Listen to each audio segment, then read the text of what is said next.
Hello everyone, welcome back. I have a onesie.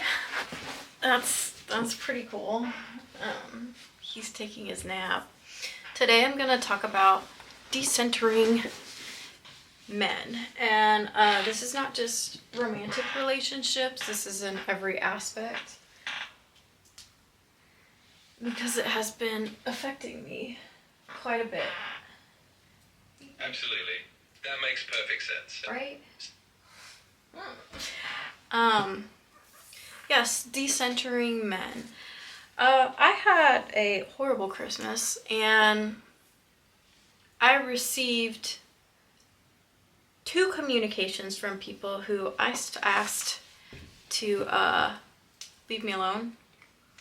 My dad's been blocked on everything, and I saw him earlier in December, which I didn't have to do, but I saw my sisters for the first time in 2.5 years. My sisters have autism, and I saw my parents, and he was there, and he abused all of us. So already a pretty horrible person. And I saw him, and he's been blocked this whole time. And then I get an email to my spam email that I gave my mom when they were switching insurances. Well, he was switching over to Medicare because he's old now, Medicaid. I don't know how that works. And I had to get on my own insurance, and I needed a document, so I gave her an email I really didn't use. And I didn't see his email until after the 1st of January. And it was just this awful email about me and all the things that I'm doing with my life now, mostly focusing on, you know, the dancing, the everything that he doesn't like, and just horribly abusive email. And on top of that too, in my P.O. box that I have, which I've only given it to extended family, and I have that P.O. box because I don't trust them to have my address at all, because the things that they send me are very upsetting, and I don't want them to have access to my home either. And then I got this letter in the mail from my grandfather, who my dad works for, and that's my mother's dad. And he, I blocked him 1.5 years ago after he started, well, first he told me that I was, after he found out that I was stripping, he basically told me that I was responsible for his legacy. And I can't remember if he said the exact words, but he implied that all of his other grandchildren were fuck-ups, and that I was supposed to be successful. And he called me a prostitute because of my stripping, which back in the day he would have been the same type of person that would have been a client. So it was pretty rich.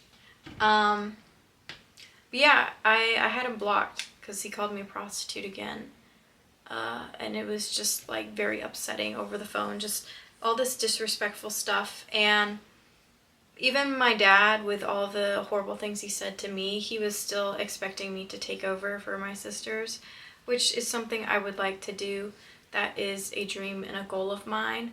But when you look at the facts, I don't even want to speak too much on the facts.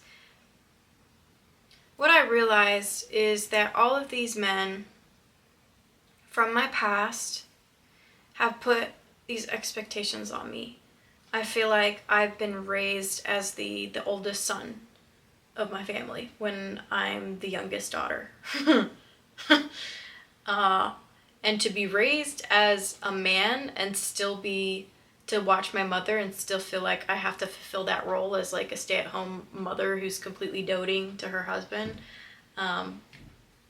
When I was putting a roof on at 15, like, it's just very hard for my brain to it's like I'm constantly fighting myself. It's like I'm fighting this idea that I'm going to marry some man, move out of my apartment and move into a house and not work. And then I'm also fighting this idea of I'm going to start my own business, become a multimillionaire, and then never need a man for anything. It's like I have these two sides that are fighting.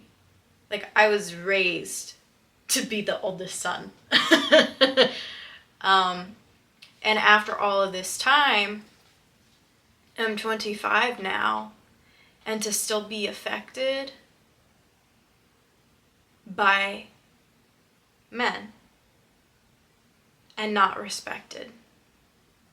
To have the responsibility of other people's unrealized dreams be placed on me and then not have any respect. It's just all very confusing to me.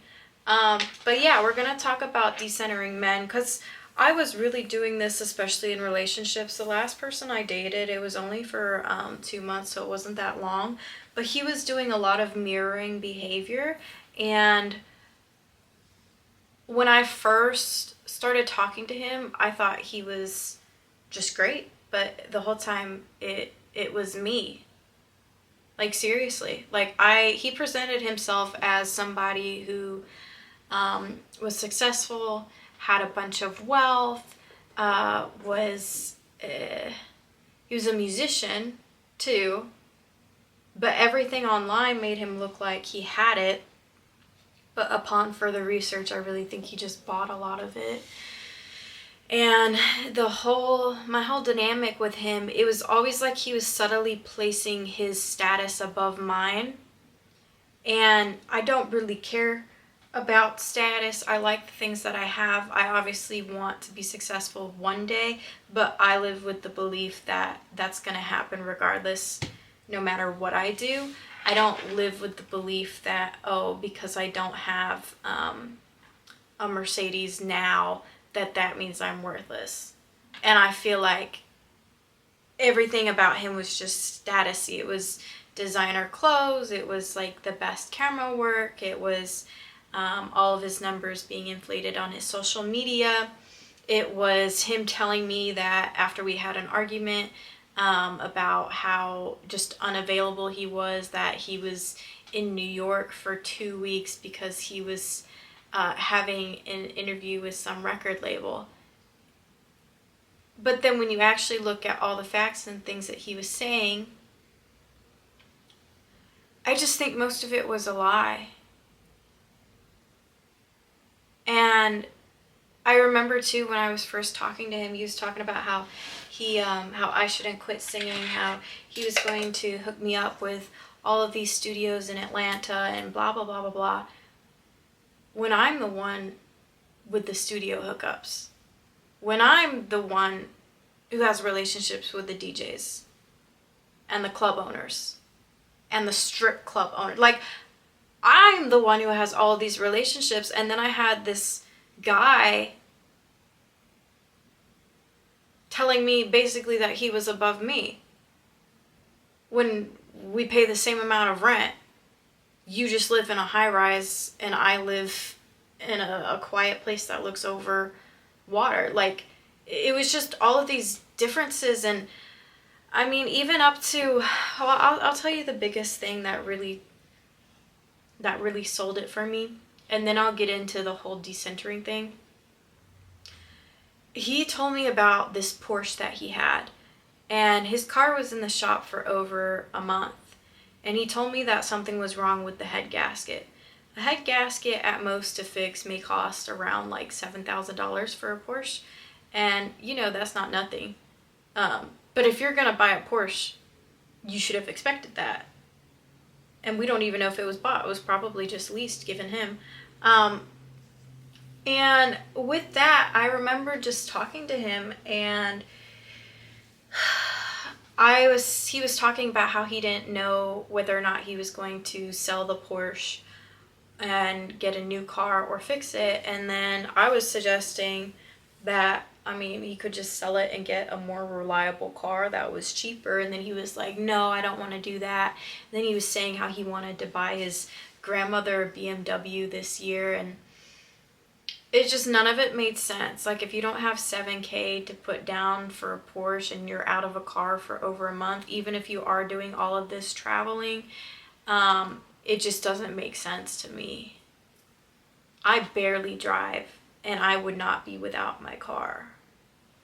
So I found all of that very weird, because he acted like he had all this money, but then he would make these subtle comments where it was kind of clear the money wasn't there. And then even like this little thing where I was really excited about getting an aquarium one day, because I really want an aquarium. And I just want like a little 20-gallon aquarium, like nothing crazy, and get a bunch of guppies. And I was telling him about this. And then later that day, he was telling me about how he wanted to, once he got a house, he wanted to put 10,000 into that aquarium and have someone else build it. An aquarium's not even gonna cost you 10,000, unless if you're getting like some really exotic fish. But even then, like, aquariums do not cost that much.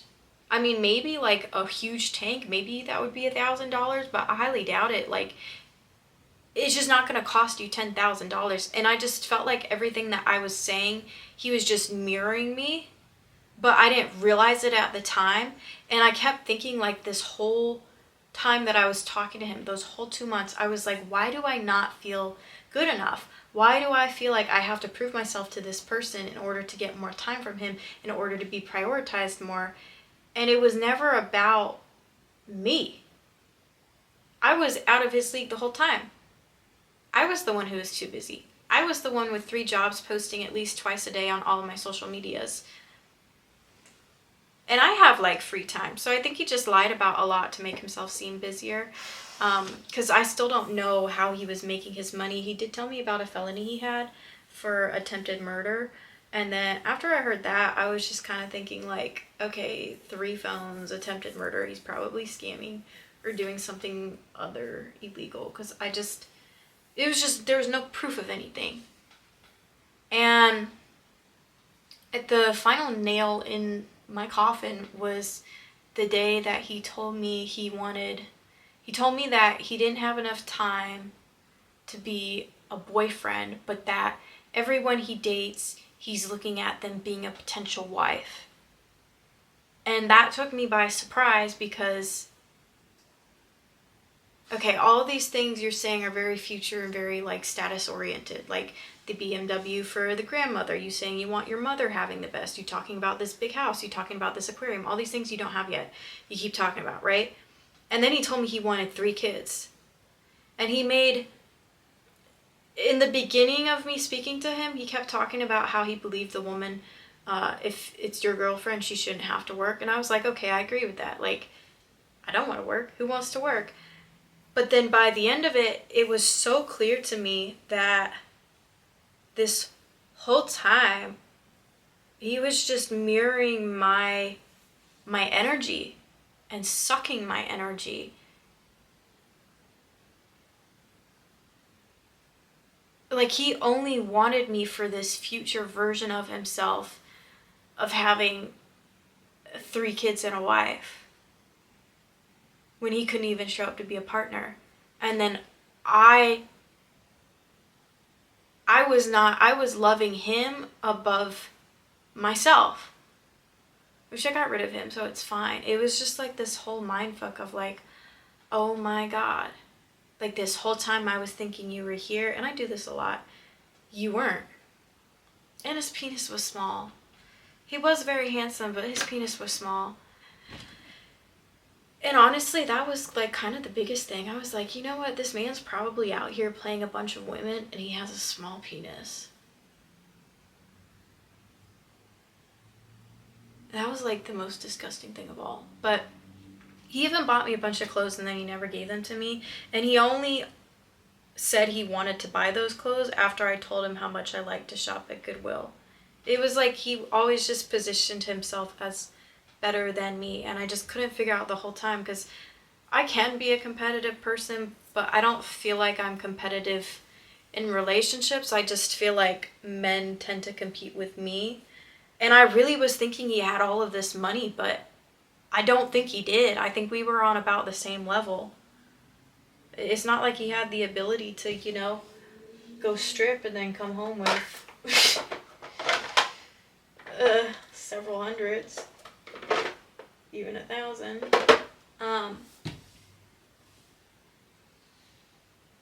But yeah, I wasn't centering myself. And so I've gone out and bought a bunch of stuff that I wanted that I just wasn't buying. I think I only spent like maybe $300, $400. There's just a lot of stuff that I like. This onesie, and I upgraded my necklace to Everything's Fake, Don't Rob Me. Oh, there we go. Yeah, I just started stepping up my game a little bit because I do love looking homeless. But then I was thinking, he didn't care about wasting my time. He didn't care about doing the things he did and it being sacred for me but not being sacred for him. It's like, why am I sitting here thinking that everything I have, just some man can come in and take it away from me? Why am I thinking that? So just a huge change in mindset, especially because all of this goes back to how I was raised. All of it. To put the man first and myself second. But, it's always been two conflicting sides, so I just have to move over to the side that doesn't care about hurting people's feelings, that doesn't care about wasting people's time. And I'm not saying I would completely flip over to that, but I'm not self-centered enough. I need to be more selfish. This is not good. And I think the buying things is a good start. Great start. And I don't know. I really want to start promoting my OnlyFans more. I don't know how I'm going to do it. I'm sure there's some secret communities online that I can find out and do it. I just don't want to be limited by anyone ever again.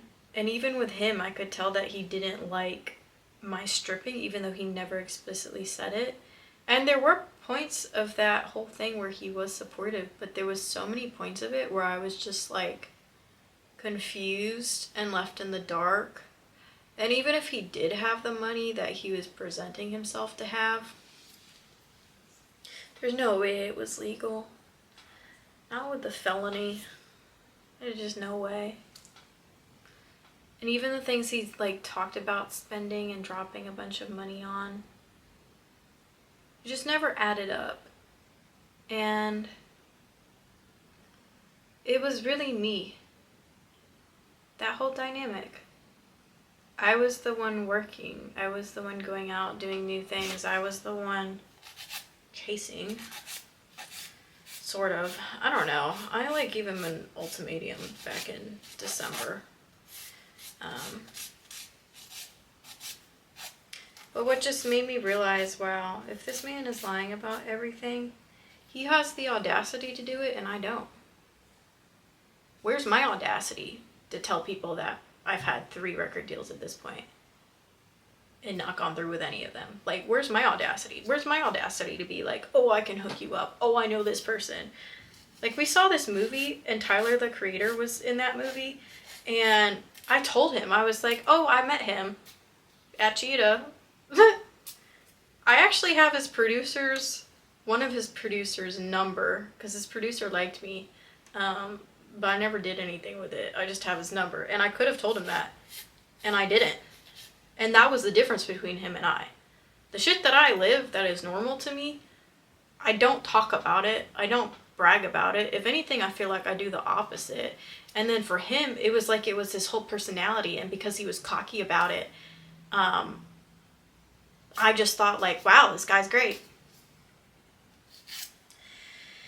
Yeah, but decentering men. Because they're just men. Should never be financially dependent on anyone either. And, there's been points where I've been sad that I didn't find my first love in college and move in with them and have a nice life with them. But then I think, you know what? I didn't give my 20s to anyone either. And that makes me happy. And I'm just trying to be stronger in what I believe in. Because him telling me the 3 kids thing, It says on my Hinge profile, I do not want kids and I do not want your kids. So for someone to play me for 2 months, when that's what they wanted the whole time from me, was just this image where 3 white babies, that's what you wanted from me the whole time, and you lied to me? That's what got me. You had no problem wasting my time. And it's really just the audacity that I keep encountering with these men. And then I just look at myself and it's like, why the fuck do you not have that, Anna? Oh my God, there's a blue heron flying. See, now I could stare at blue herons all day over watching whatever's happening at Lenox Mall across the street. Just weird shit. It made me realize, though, just how great I am. And I already replaced him. It's all good. I found a man. He's 6'6". He wears 3XLs. That's all I wear, so fucking perfect. But yes, I'm trying to center myself. Because I really want to do great things, and I cannot do great things if every time I go to the strip club, I'm worried about whoever I'm dating and feeling like I'm betraying them. I can't do great things if whenever I send, like, somebody more explicit content, if I'm thinking, like, oh my God, I'm betraying whoever I'm seeing. Like, I can't do it. And if you replaced me with the man wouldn't be thinking like that.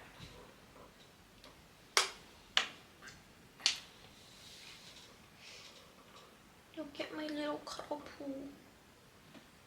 But yes, that's all I have for y'all today. I hope you enjoyed, you know, just describing my experiences to save you from yours. And I think I'll just end it with this. Men who have very large penises, they don't have to tell you.